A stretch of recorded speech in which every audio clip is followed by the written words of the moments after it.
Olá, meus alunos e minhas alunas. Meu nome é Gustavo Henrique, sou professor de filosofia e na aula de hoje iremos trabalhar sobre os filósofos helenísticos. Nesse período, os gregos eles são conquistados pelos macedônios. Então, isso vai trazer um grande problema para os cidadãos gregos, que eles vão acabar perdendo todos os seus direitos. Em 338 a.C., o rei Filipe da Macedônia vence a Batalha de Queroneia e começa a sua expansão militar e invasão às cidades-estados da Grécia. E a Grécia, como ela foi conquistada, então, pelos macedônios, vamos ter início do Império ou período helenístico. Tá? Esse período helenístico ele é composto com a grande mudança de foco da área da filosofia.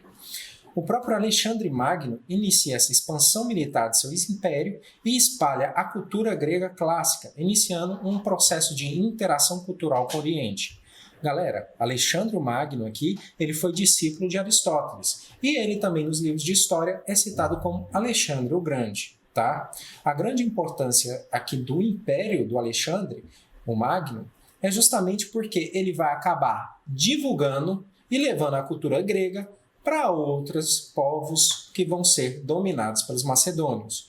E devido a esse domínio exercido pelo Império Macedônico, os cidadãos gregos são privados de sua participação na política e das tomadas de decisões e rumos do destino da própria polis. Ou seja, o grego agora não tem mais direito de participar efetivamente de um sistema democrático. Eles vão ter perda na sua própria autonomia cultural. E isso vai acabar trazendo grandes impactos, tanto no sistema de vida como no psicológico dessa população. Tá? A filosofia ela vai tentar resolver os problemas relacionados à vida privada. A filosofia aqui seria como um período de livro de autoajuda ou de desenvolvimento de escolas filosóficas para ajudar o cidadão grego a viver agora sua vida particular e não mais voltada para as questões da sociedade ou do desenvolvimento público. Essas modificações e adaptações, elas acabam mudando a compreensão do próprio grego de si mesmo. Eles começam a perceber o tanto que eles eram, de certa forma, preconceituosos com os estrangeiros, porque para eles, todo e qualquer estrangeiro era bárbaro e era meio que incapaz de ter um desenvolvimento intelectual igual a um grego.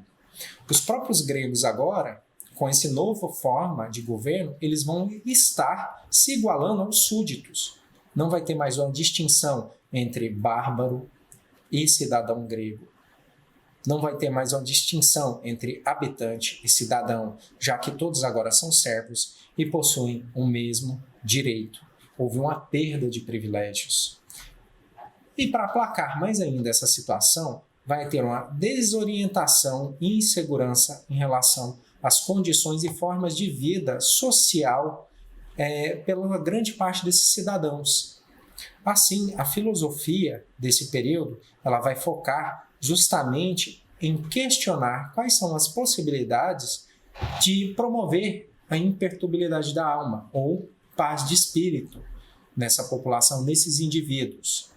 Nas questões, nas provas de Enem ou de outros vestibulares, muitas vezes essa imperturbabilidade da alma ou essa busca pela paz do espírito é considerada como ataraxia. As principais escolas filosóficas que vamos ter nesse período são o epicurismo, o cinismo, o estoicismo e o ceticismo. Cada uma delas tem sua diferenciação e peculiaridades, mas como objetivo geral e central, todas elas visam a busca pela ataraxia ou imperturbabilidade da alma. Todas elas querem desenvolver na população grega ou nos seus discípulos essa ideia de que é possível encontrar e manter a paz de espírito. Essas escolas filosóficas, elas vão estabelecer, então, um conjunto de preceitos racionais, de normas, regras, condutas, justamente para que o seu discípulo ou os indivíduos dessa sociedade que seguem a doutrina dessas escolas tenham um propósito de desenvolver a ausência do sofrimento, que elas consigam, assim, chegar à felicidade. Como é citado no próprio livro A História da Filosofia, de Abrão, na página 70, O que importa agora é a intimidade, a vida privada, as regras de conduta pelas quais as pessoas possam viver bem em qualquer tempo e circunstância. Então, a preocupação também desse período é que esses filósofos querem construir as escolas e as teorias deles filosóficas voltadas para a vida privada, justamente que possa ir além daquele tempo que eles vivem, que seja uma conduta válida para todo e qualquer indivíduo que se encontre em todo e qualquer período histórico. Falando sobre a escola epicurista, ela foi formada por Epicuro. O epicurismo é justamente uma corrente filosófica que visa o prazer moderado. Então, repare bem, futuramente, lá na época da modernidade, essas ideias do epicurismo vão ser traduzidas de forma errada. Mas o que o Epicuro estava tentando desenvolver é que todo ser humano ele tem que ter um controle sobre os seus desejos. A moderação, a simplicidade é o melhor caminho para se adquirir essa felicidade, tá? Então, prazer moderado em todo e qualquer aspecto é essencial. Para o próprio Epicuro, vai existir várias formas ou grupos de felicidade, de prazeres, tá?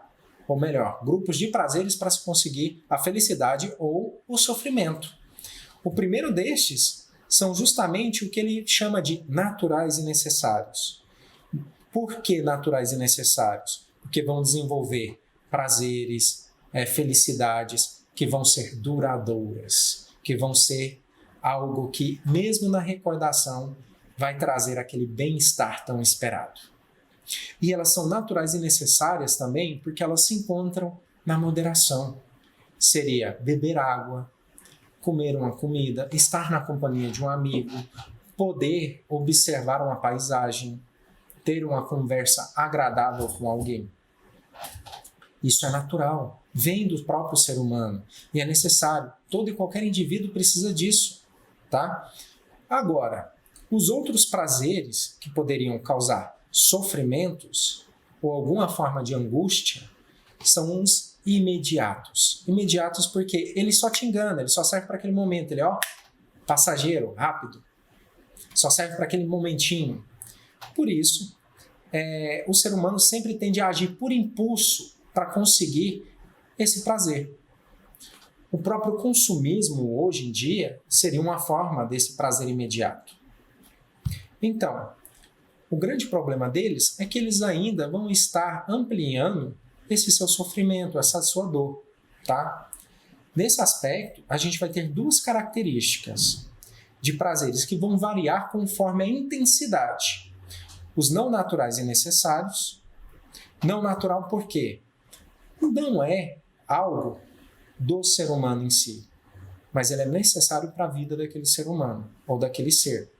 E os não naturais e não necessários. Não naturais e não necessários são aquelas coisas que você não precisa, mas é uma invenção do ser humano justamente para conseguir mais status, regalia ou para questão de ego, se sentir superior. Vou dar exemplos para vocês. Naturais e necessários. Temos a água. É natural você beber água e ela é necessária para a sua vida. Você pode beber água juntando suas mãos, utilizando um copo. Agora o exemplo de não natural e necessário. Vamos continuar com a água. Você precisa tomar água para sua sobrevivência. Agora, você beberia água só se fosse num copo de cristal? Tá vendo? Isso já é não natural. A água é necessária, mas tomar água só num copo de cristal é não natural. Agora, de não naturais e não necessários. Você só vai tomar água se ela vir do pico da montanha do Everest e for servida para você num copo de cristal.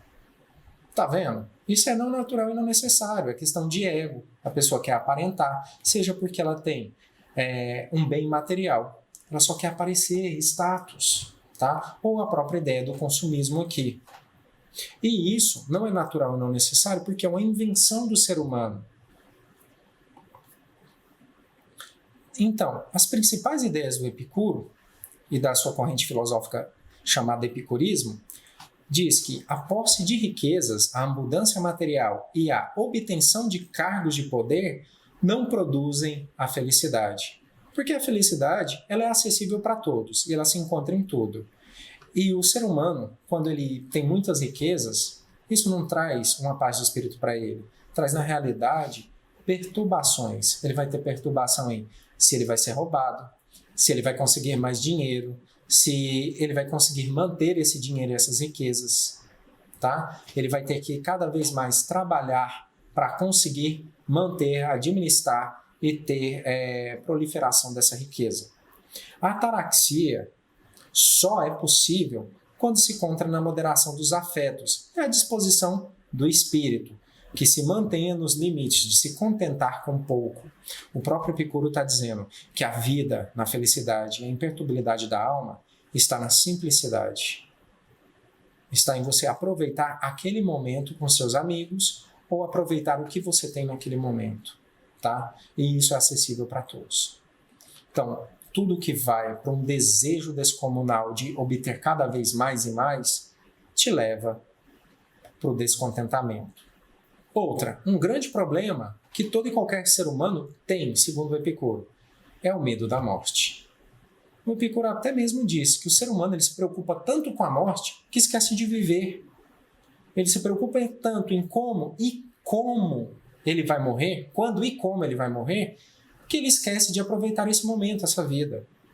Então, o problema do ser humano é que ele não consegue perceber, a grande maioria não consegue perceber que a morte é a ausência da consciência. Ou seja, na morte você não vai existir mais, porque sua consciência é como um átomo. Você morreu, ela acabou, ela para de existir. Na morte é a mesma coisa. Você perdeu a consciência, você não vai ter dor, você não vai existir nada de você. Já era. Então, você só tem essa vida e esse momento. Deve aproveitar. O ser humano também se preocupa constantemente se algo está doendo demais ou pouco. O Epicuro vai trazer a seguinte solução. Se a dor ela é forte, ela é enorme, significa que ela é passageira, ela vai acabar logo. Se essa dor ela é pequena, significa que você consegue suportá-la. E a própria dor é um sistema que demonstra que você está vivo. Essa dor que você sente no seu corpo é uma prova de que você está vivo. O ser humano também não deve temer os deuses, porque esse temor que temos dos deuses faz com que desperdicemos nosso tempo. Segundo o Epicuro, os deuses são seres superiores, que têm a própria vida deles e a própria preocupação. E eles não estão nem aí para a gente, eles não se importam. Então a gente deve viver e agir sem temê-los. Tá? E a felicidade ela é justamente facilmente alcançável na apreciação das coisas simples. Você pode ser feliz ouvindo a risada de uma criança, vendo o céu, estando na companhia de alguém que você deseja, ou de um amigo, desabafando, chupando uma balinha, por exemplo. A felicidade é alcançável para todos, na simplicidade. E nessa regulação de apego a apreços materiais, tá? E a amizade, ela é o sistema central e mais importante da satisfação e compensação do ser humano. Porque até mesmo quando você está triste, você relembra de momentos com seu amigo, aquilo acalenta seu coração, aquilo diminui seu sofrimento. E são os amigos, segundo o próprio Epicuro, que acabam te dando um apoio nas situações ou necessidades mais difíceis. O cinismo, ele trabalha a ideia de um completo desapego aos bens materiais. Ele vai ser criado em Atenas por volta do século 3 a 4 a.C. por Antitênes, mas o principal representante e contribuidor para o desenvolvimento dessas ideias foi Diógenes de Sinope. O Diógenes, além dele aperfeiçoar com as suas inovações e sua forma de comportamento esse sistema filosófico, ele também vai seguir a conduta. Para ele, a constatação dos valores, regras e normas impostas por convenções sociais era mais do que inerente. Porque são essas regras, esses valores sociais que acabam impondo no ser humano condutas não naturais do corpo. E isso vai trazer uma certa infelicidade. O ser humano ele deve estar mais voltado à vida natural. A vida natural aqui, no caso, seria o ser humano vivendo igual um animal na natureza, tá? O próprio Diógenes vai dizer que quando a gente fica criando determinados objetos ou tecnologias que facilitam a nossa vida, vai acabar deixando o nosso corpo e nossa mente mais frágil, tá? Então, viver sem metas propostas pela sociedade é um dos objetivos principais dessa escola, porque esses objetivos que são propostos pela sociedade, são impostos a nós, a maioria das vezes não são alcançáveis, ou são algo que não é, de novo, não natural para o corpo. Essa necessidade de moradia fixa, de ter conforto, comodidade oferecidas por um progresso, só vai deixar o ser humano cada vez mais fraco e assim mais exposto aos seus desejos e vontades. O Diógenes ele vai ser também inovador porque ele vai trazer a ideia de cosmopolita.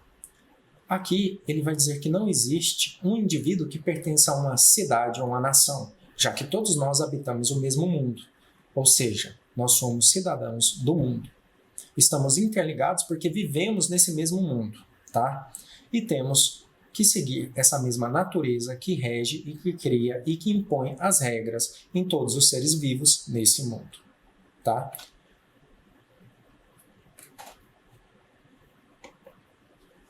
As ideias principais do cinismo: liberdade das ações, até mesmo que podem ser imprudentes. Vou dar um exemplo.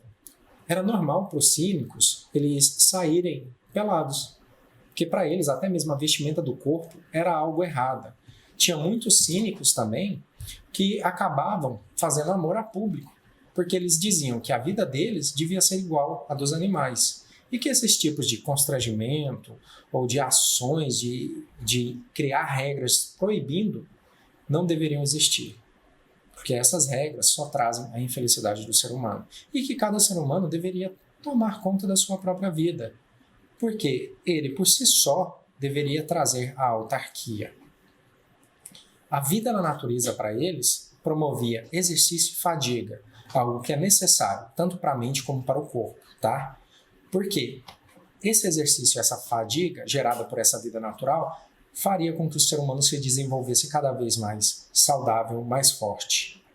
E promoveria também o domínio do ser humano e da razão pelo corpo. Ou seja, a gente seria menos suscetível aos prazeres que temos no corpo e aos prazeres que são nos dados pelos bens materiais, tá? A autarquia aqui, ela é a condição de entender que a necessidade somente existe em mim mesmo e que essa necessidade só deve ser exercida a minha e não a de um estado, de uma regra que me impõe, tá? Esse seria o ideal supremo da ataraxia, que é a condição de eu ter a minha autoconsciência, de eu saber quem eu sou, de eu me conhecer bem e das minhas necessidades e principalmente dos meus limites. E que isso basta para ser virtuoso. Há um relato de que o próprio Alexandre Magno, ou Alexandre o Grande, chegou na frente de Diógenes e falou: fiquei sabendo que você é o homem mais sábio. E Diógenes estava dentro do barril dele, ao lado dos cachorros, só ouvindo, E o Alexandre pega e fala: me diz, Diógenes, o que você quer que eu te dou tudo. Diógenes pega e fala: que riqueza maior que você tem que a natureza, sendo que a natureza é de tudo e de todos. Você não é dono dela. É o Alexandre: não, mas me diz, o que você desejar eu te dou. O Diógenes pega e fala: então saia da minha frente, porque você está tampando o sol. O próprio Diógenes desrespeitou o imperador e saiu impune. Isso para ele é uma capacidade grande de autarquia. O estoicismo, ele trabalha a aceitação dos acontecimentos. É mais ou menos aquele ditado: aceita que dói menos. Ou seja, essa corrente de pensamento filosófica, ela foi fundada por Zenão de Císio. E para ele, e também para os estoicos, o mundo é uma espécie de corpo vivo, que tem uma regra, que tem uma vontade, e essas regras e vontades, elas são totalmente racionais. Pela matemática, pela lógica, dá para a gente entendê-la, estudá-la e sabê-la, tá? Então, tudo que se encontra no mundo faz parte dessa realidade e dessa racionalidade, porque até mesmo nós somos obrigados a seguir essa regra, tá? Então, existindo essa ordem cósmica, o ser humano ele tem como dever utilizar sua capacidade intelectual para compreender todas essas regras e acontecimentos. E outra, por que devemos aceitar isso? Justamente porque todos esses acontecimentos, eles têm um fundamento, eles têm um objetivo, tá? E estão além das nossas possibilidades de mudança. Por quê? É o destino. Seria o destino que isso ocorresse. O estoicismo, ele vai falar que existem duas coisas. Uma, o que o ser humano pode modificar, e a outra que não. Então, se dá para modificar e está seguindo essa regra cósmica, essa realidade racional me permite fazer isso, eu vou modificar. Agora, se esse acontecimento ou esse poder está além de mim, eu só devo aceitá-lo. Porque nada pode ser feito. Ou era para aquilo ocorrer, era o destino. Todos os acontecimentos, segundo eles, têm um objetivo final. Ou seja, são necessários porque lá mais para frente, ou na sua finalidade, tem uma função maior que o indivíduo, tá? Todos os eventos, eles acabam sendo predeterminados, de tal modo que o indivíduo é destinado, ou já nasce destinado a algo ou alguma coisa. Eles trabalhavam essa ideia. E o próprio sumo bem, ou seja, o bem da maioria de todos, é mais importante que a necessidade ou a vontade de um único indivíduo. Os malefícios para eles, ou seja, injustiça, pobreza, doenças, elas nascem das condutas irracionais dos seres humanos. Elas não estão nessa ordem cósmica. Na realidade, elas são produtos dos seres humanos, tá? Ou da irracionalidade existente. Eles são aspectos isolados que os humanos criam e que afetam tanto a ele como a todos que estão em torno. E a própria felicidade aqui, ela consiste em viver conforme essa ordem universal. Ou seja, para os estoicos, o ser humano aqui, ele tem cada vez mais que desenvolver a sua capacidade de intelecto. Inclusive, eles fazem uma brincadeira chamada a árvore da vida, né? As raízes dessa árvore, elas seriam a racionalidade, o tronco dessa árvore seria a lógica e o fruto dessa árvore seria a ética. Ou seja, o que dá base e sustentabilidade para o mundo é a razão, a lógica, tentar interpretar, entender essas regras, trariam a ordem, e essa ordem seria a ética. E a felicidade, ela consiste justamente em entender, interpretar e, por dever, aplicar essa ordem e razão, permanecendo indiferente ao sofrimento. Aqui, eles trabalham muito a ideia de ser empáticos ou de empatia, tá? Agora, o ceticismo ou pirronismo, ele já vai na contracorrente. Ele diz que a única certeza é a incerteza. Ou seja, a única coisa que existe no mundo é a incerteza. Pirro, ele foi o criador dessa corrente, Pirro de Élida. Ele vai também trabalhar como um coronel do Alexandre Magno, só que lá ele vai debandar o exército e ele vai começar uma corrente filosófica dizendo que o ser humano se preocupa demais em ter o conhecimento e a certeza absoluta das coisas. E por isso ele sofre. Ninguém tem razão absoluta sobre algo. Todo ser humano, até mesmo quando vai fazer alguma coisa, tem incerteza. E é essa incerteza que existe. Então, só podemos conhecer as aparências. Para o Pirro, o ser humano está em constante transformação, a natureza e tudo que está em torno. E essa transformação, ela pode fazer com que você mude seu aspecto, ponto de vista ou ideia. Ou seja, aquela validade anterior, ela não vale mais hoje. Você não tinha certeza nenhuma. Então, a conduta que os seguidores dessa escola devem manter é justamente da suspensão do julgamento. Você não vai tomar partido. Mediante um confronto, um diálogo, você vai calar-se. Porque ninguém tem certeza absoluta de nada. E nada pode ser validado como eternamente correto ou falso. Tá? É impossível tomar alguma decisão sobre o que é verdadeiro ou falso, já que tudo se encontra em constante transformação. E depois, a verdade é inacessível para o conhecimento do ser humano, justamente porque tudo é uma transformação.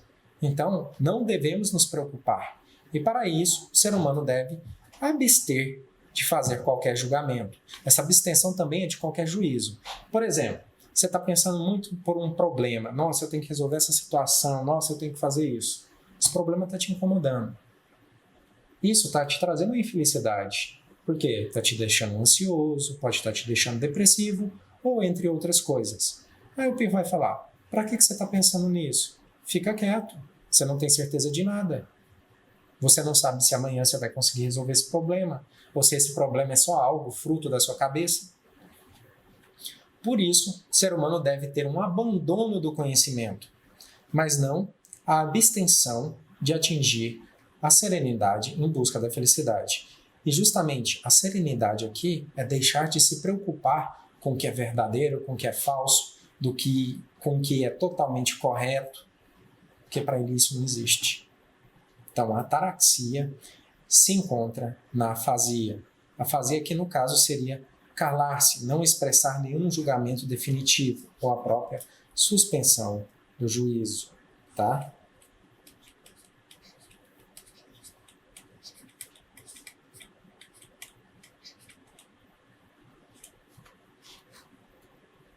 Assim, terminamos essa nossa aula.